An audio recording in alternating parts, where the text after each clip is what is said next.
Uncanny X Men के last episode के अंदर हमने देखा था कि किस तरह से वहाँ पे एक प्रेडेटर जो है अभी भी न्यूयॉर्क सिटी के अंदर घूम रहा है और उसने ऑलरेडी एक म्यूटेंट का खून कर दिया है। और वहीं से दूसरी तरफ हम आयरलैंड के ऊपर शिफ्ट होते हैं, जहाँ पे हमें ये बात पता चलती है कि अब ये आयरलैंड डूबते जा रहा है आहिस्ता आहिस्ता, और उसको बचाने के लिए वो लोग मैग्नीटो की मदद मांगते हैं, जो कि उनकी मदद करने के लिए राजी हो जाता है। लेकिन मोस्ट इंपॉर्टेंटली हमने यहाँ पे दूसरी तरफ ये देखा था कि एमा फ्रॉस्ट जो है उसके दिमाग में घुसते हैं प्रोफेसर चार्ल्स एक्सेवियर और स्कॉट समर्स यानी साइक्लॉप्स। लेकिन हम देखते हैं कि एमा तो उस वॉइड के जंगल से बाहर निकल जाती है, लेकिन जो वॉइड होता है वो उल्टा स्कॉट समर्स के दिमाग में घुस जाता है। अब आगे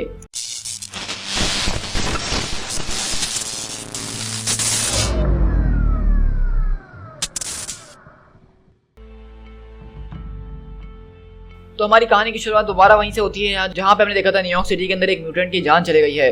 तो वहीं पे वो लड़का जिसने अभी कुछ टाइम पहले ये देखा है वो बता रहा होता है कि मैंने इससे पहले आज तक कोई भी बॉडीज नहीं देखी हैं, लेकिन मैं इस बात को जरूर पहले समझ गया था कि वो मर चुकी है। तो वो दूसरा आदमी पूछता है क्या तुमने उसकी बॉडी को टच किया था या किसी भी तरह से हिलाने की कोशिश करी? तो कहता है कि नहीं, मुझे नहीं पता कि वो कब से वहाँ पे मौजूद है, लेकिन मैंने किसी चीज को कुछ टच नहीं करा। आखिरकार तुम मुझसे ऐसे सवाल क्यों कर रहे हो? क्या मैं किसी ट्रबल के अंदर हूँ? तो कहता है कि नहीं, मैं जानता हूँ कि तुम झूठ नहीं बोल रहे हो और मैं ये भी जानता हूँ कि उस लड़की की मौत में तुम्हारा कोई लेना देना नहीं है, लेकिन एज ए इन्वेस्टिगेटर मुझे इस बात को एश्योर करना है कि मेरे पास हर एक डिटेल हो और जिस जगह पे मर्डर हुआ है बिल्कुल वैसी की वैसी ही क्यों ना हो। तो वो बोलता है कि नहीं, इस बारे में परवाह करने की कोई भी जरूरत नहीं है, मैंने कुछ भी नहीं छुआ, बल्कि मैं तो वहाँ से पागलों की तरह भाग रहा था। लेकिन जब मैं भाग रहा था तो मैंने उस चीज़ को वहाँ पे देखा।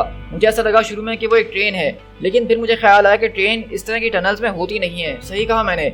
लेकिन उसके बाद मैंने एक सांस लेने की आवाज़ सुनी और उसके बाद डैम इट, ये बहुत ज़्यादा है। तो वो कहता है कि टेक योर टाइम, देखो मेरे लिए बहुत ज़्यादा ज़रूरी है कि तुम्हारे केस की हर एक डिटेल मेरे पास हो ताकि मैं इसको मोर एक्यूरेटली और क्विकली सुलझा सकूं। तो वो कहता है कि मुझे माफ़ कर देना, बस मैं थोड़ा घबराया हुआ हूँ। मैंने देखा कि वो एक जायंट बेबी एलिगेटर है या इस तरह की कोई चीज़ जिसको किसी ने जो है अपने शायद वॉशरूम से जो है फ्लैश कर दिया हो, उसने गटर में आके मेरी गर्लफ्रेंड की जान ले ली है। एवरीबॉडी हर कोई तुम्हारे बारे में बात करता है मैन। वो कहते हैं कि तुम हम जैसे लोगों की मदद करते हो। तो वो कहता है कि प्लीज़ सन, मैं हम जैसों की मदद करता हूँ, जो हम जैसे लोग होते हैं मैं उनकी मदद करता हूँ। तो हम देखते हैं कि यहाँ पे बेसिकली कोई और नहीं बल्कि फैंटोम एक्स बैठा होता है। और फैंटोम एक्स के बारे में मैंने ऑलरेडी ही कुछ टाइम पहले एक एपिसोड कवर किया था जिसमें मैंने वेपन एक्स के सारे लोगों के ऊपर बात कर रहा था। तो फैंटोम एक्स भी बेसिकली वेपन एक्स फैसिलिटी का ही एक वेपन है। लेकिन यही सब दोबारा शिफ्ट होते हैं यूटोपिया के अंदर, जहाँ पर प्रोफेसर जो है पूरे के पूरे आइलैंड के ऊपर लॉकडाउन लगा देते हैं। हमें इस सब्जेक्ट को फौरन रिस्ट्रेन करना होगा। तो एमा बोलती है कि ये सब्जेक्ट नहीं है, ये ब्लडी समर्स है चार्ल्स एक्सेवियर, आप कैसी बातें कर रहे हैं? तो चार्ल्स बोलते हैं कि इस वक्त हम लोग इस बारे में नहीं जानते कि वो कौन है और कौन नहीं, और अगर मैंने इसको जितनी भी ट्रेनिंग दी है वो यहाँ पे आज इसके किसी काम नहीं आने वाली है, क्योंकि इस वक्त एक इविल इनकारनेट इसकी दिमाग की दीवारों के अंदर कैद है और वो चाहे तो उसकी पूरी की पूरी आइडेंटिटी को हिला के रख सकता है। तो एमा बोलती है कि अगर एक इविल इनकारनेट भी उसके दिमाग में क्यों ना घुस जाए, एक चीज़ वो कभी भी हिला नहीं पाएगा और वो उसकी आइडेंटिटी है। स्टे स्ट्रॉन्ग डार्लिंग, मैं तुम्हारे पास आ रही हूँ। और इस तरह हम देखते हैं कि एमा जो है स्कॉट के दिमाग में घुसने की कोशिश कर रही है, लेकिन प्रोफेसर उसको रोकने की कोशिश कर रहे होते हैं और इसका रिस्क बता रहे होते हैं कि इस चक्कर में तुम दोनों ही जा सकते हो हमारे हाथों से। लेकिन वहीं से एमा बोलती है कि मुझे ये करना ही होगा, अब हमारे पास कोई और चॉइस नहीं है। और साइलॉक डियर, मुझे प्रोफेसर चार्ल्स एक्सेवियर पे पूरा विश्वास है, वो जो भी ऑर्डर्स तुम्हें देंगे तुम्हें उसको मानना ही होगा। अगर वो कहें हमारे सर काट दो तो हमारे सर काट देना। तो साइलॉक बोलती है कि एज यू विश। और इसी तरह हम देखते हैं कि स्कॉट यहाँ पे दिमाग के अंदर घूम रहा होता है एक होटल के अंदर और कहता है एमा हेलो, तुम कहाँ हो? अभी तो कसम से तुम एक सेकंड पहले यहीं मेरे साथ मौजूद थी, अब आखिरकार तुम कहाँ चले गई? लेकिन हम पीछे से देखते हैं कि वहाँ पे वॉइड आता है और कहता है कि तुम आखिरकार हमें बचाने की कोशिश क्यों कर रहे हो? और यहीं से हम अगले पल शिफ्ट होते हैं वहाँ पे इस इंजीनियर रूम के अंदर, जहाँ पे उनके जनरेटर जो है वो बहुत बुरी तरीके से बेकार हो रहे हैं। तो हम देखते हैं कि यहाँ पे मैग्नीटो अपनी सारी की सारी पावर्स को लगाने की यहाँ पे पूरी की पूरी कोशिश कर रहा होता है और वहाँ पे वो सारे के सारे बैठ के यहाँ पे लंच कर रहे होते हैं और सैंडविचेस खा रहे होते हैं। और डॉक्टर राव कहती है मैग्नीटो, मेरे ख्याल से अब तुम्हें रुक जाना चाहिए। लेकिन मैग्नीटो बोलता है कि 1 more second, बस ये काम बनी गया है और मेरे पास के अलावा कोई और काम करने के लिए है भी नहीं, तो क्या ये एक्सेप्टेबल है? और इस तरह हम देखते हैं कि वो जनरेटर को थोड़ी देर के स्टेबलाइज कर देता है। तो डॉक्टर नेमेसिस बोलते हैं कि हार्डली, मेरे ख्याल से अभी के लिए काम चली जाएगा। तो इसे डॉक्टर राव बोलती है कि अगर उसने अपनी सारी की सारी शक्तियाँ भी लगा दी इस पूरे के पूरे इंजन के ऊपर तो ये सिर्फ दिन में 19 घंटे ही चलेगा और उसके बाद जब ये थक के चूर होकर बैठ जाएगा तो उसके बाद ये आइलैंड दोबारा से गिरना शुरू हो जाएगा। ये हमारे लिए कोई परमानेंट फिक्स नहीं है। और इस तरह हम देखते हैं कि जेफरी वहाँ पे बैठा हुआ होता है और डॉक्टर नेमेसिस बोलते हैं कि डैम इट जेफरी, अब हमें इसके बारे में कुछ और सोचना पड़ेगा। Jeffrey, for the love of the God तुम क्या कर रहे हो? कम से कम यहाँ पे थोड़ी सी अटेंशन दे दो। तो इसे जेफरी बोलता है कि तुम लोग वो चीज़ें नहीं देख सकते हो जो चीज़ें मैं देख सकता हूँ, और इस वक्त मैं देख रहा हूँ कि हवा के अंदर कोई चीज़ मौजूद है, हमें जो है इन्वेड कर लिया गया है। तो हम देख रहे हैं कि यहाँ पे हवा के अंदर कोई चीज़ मौजूद है। तो वहीं से वो बोलता है कि हाँ तुम सही कह रहे हो कि हमें इन्वेड किया गया था, वो भी प्रेडेटर्स के जरिए, और अब वो जा चुके हैं। तो वहीं से जेफरीज बोलता है कि नहीं नहीं देखो, तो डॉक्टर राव कहती है क्या मुझे स्कॉट को ये खबर दे देनी चाहिए। तो वहीं से जेफरीज बोलता है कि जरा इसकी तरफ देखो, ये रिकॉर्डिंग नैनोबॉट्स हैं, और अगर मैं यहाँ पे नोट करूँ तो ये छोटे छोटे मट्टी के टुकड़ों की तरह हैं, लेकिन ये यहाँ पे किसी अलग किस्म की लैंग्वेज को बोल रहे हैं। हैंग ऑन, ऐसा लग रहा है कि वो कुछ सीखने की कोशिश कर रहे हैं। 784 ट्रिलियन जस्ट राइट हियर, ये हमारी जो है इस आइलैंड के ऊपर घुसे हुए हैं और कोई जो है इसके जरिए रिकॉर्डिंग करने की सारी की सारी चीजों की कोशिश कर रहा है। उसको जो है अब तक हम लोग जो है सांस के जरिए अपने अंदर भी ले गए होंगे। तो वहीं से सब सवाल करते हैं तो आखिरकार ये डब्बा यहाँ पे आया कहाँ से और आखिरकार ये सब किया किसने है। तो वहीं से जेफरीज बोलता है कि ये जो चीजें हैं ये प्रीडेटर्स के अंदर से आई हैं और मेरे ख्याल से प्रीडेटर्स को शायद इसी वजह से यहाँ पे भेजा गया था। उनको किसी ने जो है मॉडिफाई किया था, इस बात को तो हम जान ही चुके थे फॉर सम रीजन, लेकिन उनको यहाँ भेजने का असल रीजन यही था क्योंकि उन लोगों को कभी भी हमें यहाँ पे मारने के लिए नहीं भेजा गया था। वो जानते थे कि हम सब बहुत ज्यादा हैं और उन सारे के सारे प्रीडेटर्स को मार डालेंगे, और जैसे ही हमने उन प्रीडेटर्स को मार डाला तो उसके जरिए उनके अंदर से सारी की सारी चीजें बाहर निकल कर आ गई हैं। ये हमें बहुत टाइम से स्टडी कर रहे हैं, ये जानते हैं कि हम कौन है, हमारी क्या पावर्स हैं और वो किस तरह से काम करती हैं। जब ये सारा का सारा डेटा कलेक्ट कर लेंगे तो उसके बाद ये ट्रैवल करते हुए वापसी उन्हीं के पास चले जाएंगे जिन्होंने इन प्रेडेटर्स को यहाँ पे भेजा है इन लिटिल नैनोवर्ड्स के अंदर। एनीवेज तुम बताओ कि तुम्हारा काम कहाँ तक पहुंचा। तो वहीं से मैग्नीटो आता और बोलता है ओके, इसका मतलब हमें एक वक्त में दो क्राइसिस से डील करना पड़ेगा। तो आप देख सकते हैं कि इस कॉमिक की जो सबसे इंटरेस्टिंग बात है, जिसको मुझे शेयर करने की सबसे बड़ी वजह है, क्योंकि बहुत सारे लोग बोल रहे थे कि एक्समैन के कॉमिक बोरिंग होते हैं, तो आप देख सकते हैं कि यहाँ से कॉमिक बिल्कुल भी बोरिंग नहीं लग रहा है, बल्कि हम देख रहे हैं कि यहाँ पे कैसे एक के बाद एक नई नई मुसीबत इनके सामने आते जा रही हैं और हर आदमी उसको अपने ही स्टाइल से डील करने के बारे में सोच रहा है, और यही है एक्समैन के कॉमिक्स की ब्यूटी। तो वहीं से मैग्नीटो बोलता है कि तुम अपनी टीम को ले जाओ और इस नैनो इन्वेजन को जो है पता करने की कोशिश करो, इसको एलिमिनेट और एनालाइज करो कि आखिरकार वो कौन बास्टर्ड है जो कि हमारे बारे में इतनी बुरी तरीके से जानना चाहता है, और हम लोग जो है इस सिंकिंग एस्टेरॉइड को बचाने का कोई ना कोई तरीका ढूंढते हैं। तो वहीं से डॉक्टर नेमेसिस बोलते हैं तो अब आखिरकार मैजिकली तुम इतने ज्यादा पावरफुल हो गए हो कि तुम इस आइलैंड को बचा सकते हो। अभी कुछ टाइम पहले तुम इस आइलैंड को डूबने से नहीं बचा पा रहे थे। मुझे माफ कर देना कि मैं इस तरह से कह रहा हूँ, लेकिन पिछले कुछ सालों में तुम्हारे कुछ काम ऐसे रहे हैं कि तुमने हमें सिर्फ ट्रबल ही पहुंचाया है, तो मुझे नहीं लगता कि बिना हमारी निगरानी के तुम हमें आज बचा पाओगे। तो वहीं से मैग्नीटो बोलता है कि क्यों ना तुम मुझे पहले मेरे टास्क के अंदर फेल होने दो, उसके बाद मुझ पे सारे इल्जाम लगाओ। हाँ, तुम बस इस बात को फिगर आउट करने में लग जाओ कि ये चीजें कहाँ से आई हैं, ये नैनोबॉट्स किसने भेजे हैं, और मैं इस काम पे लग जाऊंगा कि कैसे इस डैम चीज को हवा में फ्लोट करवाना है। तो वहीं से एंजल बोलता है कि मैग्नीटो, तो डॉक्टर नेमेसिस बोलते हैं कि उसको जाने दो। तो वहीं से एंजल बोलता है तो अब ये बताओ कि जाके स्कॉट से कौन बात करने वाला है। लेकिन हम देखते हैं कि स्कॉट तो खुद यहाँ पे एक बहुत ही बड़ी मुश्किल में फंसा हुआ है। हम देख रहे हैं कि वो अपने दिमाग के अंदर अपने ही आप से लड़ रहा है और वो जो वॉइड है उसके ऊपर हावी होते ही जा रहा है। लेकिन अचानक हम देखते हैं कि वहाँ पे एमा आती है एक अलग से गेटअप के अंदर, जिसमें वो बहुत ही सेक्सी लग रही है और कहती है स्कॉट समर्स, मुझे लगता है कि तुम्हें एक मैनहुड का लेसन सिखाना ही पड़ेगा कि इस तरह की चीज़ों से किस तरह मुकाबला किया जाता है। और हम देखते हैं कि एमा यहाँ पे आती है और अपने चारों तरफ जो है एक शील्ड बना देती है, और स्कॉट की भी, और इसी तरह हम देखते हैं कि वहाँ पे जो वॉइड होता है वो बिखर के टूटना शुरू हो जाता है। तो स्कॉट पूछता है कि वाओ, तुमने ये सब कैसे किया। तो एमा बताती है कि ये सब कुछ सच नहीं है डार्लिंग, तुम इसको समझने की कोशिश करो, ये सारी की सारी जिंदगी तुम्हारे दिमाग के अंदर चल रही है और यहाँ पे कुछ भी पॉसिबल हो सकता है। यहाँ पे जो तुम सोचते हो वो तुम्हारा हथियार बन जाता है। रिमेंबर डार्लिंग, ये तुम्हारा सर है, तुम्हें इस बात को फिगर आउट करना है कि तुम्हें इसको कैसे चलाना है। ये तुम्हारी थॉट्स हैं, तो तुम्हें इनको अपने आप को चेज नहीं करवाना है, बल्कि तुम्हें इनको चेज करना है। तो वहीं से स्कॉट बोलता है कि हाँ, लेकिन ये वॉइड जो है उस वक्त अभी भी हमारे दिमाग के अंदर मौजूद है ना, यही चीज़ हमें अटैक करने की कोशिश कर रही थी, या फिर ये भी मेरी सिर्फ इमेजिनेशन है या कोई मैं ख्वाब देख रहा हूँ। तो एमा समझाने की कोशिश करती है क्या तुमने कभी कोई ख्वाब देखा है जिसके अंदर तुम डूब रहे हो। अगर तुम ख्वाब में देखते हो कि तुम डूब रहे हो तो तुम्हें वैसे ही फील हो रहा होता है कि तुम सच में भी डूब रहे हो, इसलिए तुम जैसा फील करने की कोशिश करोगे तुम्हें बिल्कुल वैसा ही महसूस होगा। लेकिन यहीं से अगले पल हम देखते हैं कि यहाँ पे स्कॉट जो जोर जोर से चिल्ला रहा होता है। तो वहीं से प्रोफेसर बोलते हैं कि वॉइड ने इन दोनों को हमसे सेपरेट कर दिया है। तो वहीं से साइलॉग बोलती है कि मैं ये बिल्कुल भी नहीं करना चाहती हूँ, मैं इन लोग के सर नहीं काटना चाहती हूँ।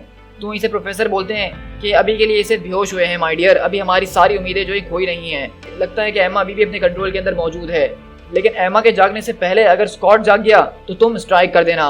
और इस तरह हम देखते हैं कि साइलॉग अपना वेपन रेडी करके स्कॉट के पास खड़ी हो जाती है। और इसी तरह हम यहाँ से शिफ्ट होते हैं मैग्नीटो के पास, जो कि यहाँ पे नेमोर से बात करता है और बोलता है कि मैं इस बात को वंडर कर ही रहा था कि तुम मुझे शायद थोड़ा अप टू डेट कर दो करंट इवेंट्स के बारे में, तो मुझे बताओ तुम अपने लोगों के बारे में कि मेरी एब्सेंस के अंदर वहाँ पे क्या हुआ है। लेकिन नेमोर पहले तो कुछ बोलता नहीं, उसके बाद कहता है कि अगर तुम यहाँ पे मेरा मजाक उड़ाने की कोशिश कर रहे हो मैग्नीटो, या मेरी टांग खींचने की कोशिश कर रहे हो, तो ये चीज़ तुम्हारे लिए अच्छी साबित नहीं होने वाली है।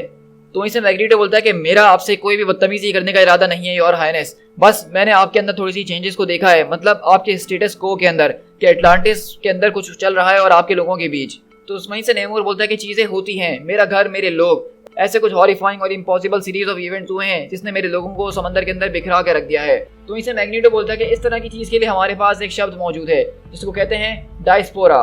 तो वहीं से हम देखते हैं कि नेमोर गुस्से में आता है और कहता है कि मैं जानता हूँ मोरॉन, मैग्नीटो, आखिरकार तुम्हें मुझसे चाहिए क्या? ऑफ कोर्स, मुझे माफ कर देना, मैंने काफी टाइम जो है एक एलियन के साथ बिताया है, तो इसलिए मेरे सोशल स्किल्स थोड़े से लैग कर रहे हैं। ये आइलैंड, ये स्टेरॉइड जो कि स्कॉट ने समंदर की गहराइयों से निकलवाया है, ये डूब रहा है। जो इंजन इस वक्त इसको फ्लोट करवा रहे हैं वो टेम्परेरी सॉल्यूशन है और हमें उसके लिए बहुत ज्यादा रिसोर्सेज चाहिए होंगी ताकि इसको हम फैब्रिकेट कर सकें। तो वहीं से नेमोर बोलता है क्या वाकई में बॉय किंग समर्स ने अपनी पूरी की पूरी स्पीसीज को एक ऐसे पत्थर के ऊपर ला के रख दिया है जो कि अभी से ही डूबना शुरू हो गया है, जबकि इनको आए हुए यहाँ पे कुछ टाइम भी नहीं हुआ है? तो वाकई में ये एक बहुत ही बेकार प्लान था। हाँ, तुमने बिल्कुल ठीक कहा, जैसे Lord and the leader of 75% of the earth जो कि समंदर के ऊपर राज करता है, अचानक उसके लोग होमलेस हो गए हैं और वो जो है किनारों पे आ चुके हैं। जैसा कि तुमने कहा कि चीजें होती ही हैं। वहीं से नेमोर को आग लग जाती है इस बात से और पूछता है कि आखिरकार तुम्हें क्या चाहिए मैग्नीटो? मैं तुमसे दोबारा नहीं पूछूंगा। तो मैग्नीटो बोलता है कि हमें एक टावर, एक पिलर की जरूरत है जिसके इर्द गिर्द तुम्हारे लोग रह सकते हैं और उनको उनका घर मिल सकता है और मेरे लोगों को एक सपोर्ट मिल सकती है। तो वहीं से नेमोर बोलता है कि नहीं नहीं, मैं समझ गया हूँ, तुम बहुत ही ज्यादा चालाक हो, तुम शब्दों के साथ खेलना जानते हो ना। क्या समर्स को इस बारे में पता है? क्या उसने इस बात की इजाजत दी है? तो मैग्नीटो बोलता है कि समर्स की परवाह तुम मत करो, उसको मैं समझा लूंगा। तो वहीं से नेमोर बोलता है कि फाइनली कम से कम तुम सबके बीच में एक एडल्ट तो ऐसा मौजूद है जो कि अपने आप पे सारी जिम्मेदारी ले सकता है और इस तरह के बड़े काम कर सकता है। तो मुझे इसके बारे में और बताओ। तो इस तरह हम देखते हैं कि बेसिकली नेमोर यहाँ समंदर के अंदर मौजूद है और मैग्नीटो उससे एक जहाज के अंदर बात करने के लिए आया है। और इस तरह हम देखते हैं कि यहाँ पे जब मैग्नीटो निकल कर आ रहा होता है तो वहाँ दूर खड़ा हुआ बीस्ट उसको देख रहा होता है। तो आइसमैन बोलता है कि हे हैंग, मुझे लगता है कि तुम्हारा गैंग यानी कि स्मार्ट गाइस का गैंग जो है कोई मीटिंग वगैरह कर रहा है। क्या कोई गड़बड़ है? क्या सब चीजें ठीक हैं? हैंग, हेलो हैंग, बीस्ट, क्या तुम सुन सकते हो? लेकिन हम देखते हैं कि बीस्ट यहाँ पे अपनी ही दुनिया में खोया हुआ है। उसको वो डार्क बीस्ट नजर आ रहा है जहाँ पे उसको टॉर्चर करते हुए बोलता है, मकॉय, क्या तुम इस बात को फील कर सकते हो? तुम्हारा फ्यूचर तुम्हारे हार्ट को स्टेप कर रहा है। तो इसे अचानक हम देखते हैं कि बीस्ट होश में आकर कहता है कि ओ बॉबी, मुझे माफ कर देना, मैं कहीं खो गया था, मुझे बताओ क्या चल रहा है। तो कहता है कि हमने आखिर प्रेडेटर को जला के राख कर दिया उस फर्नेस जैसी चीज के अंदर।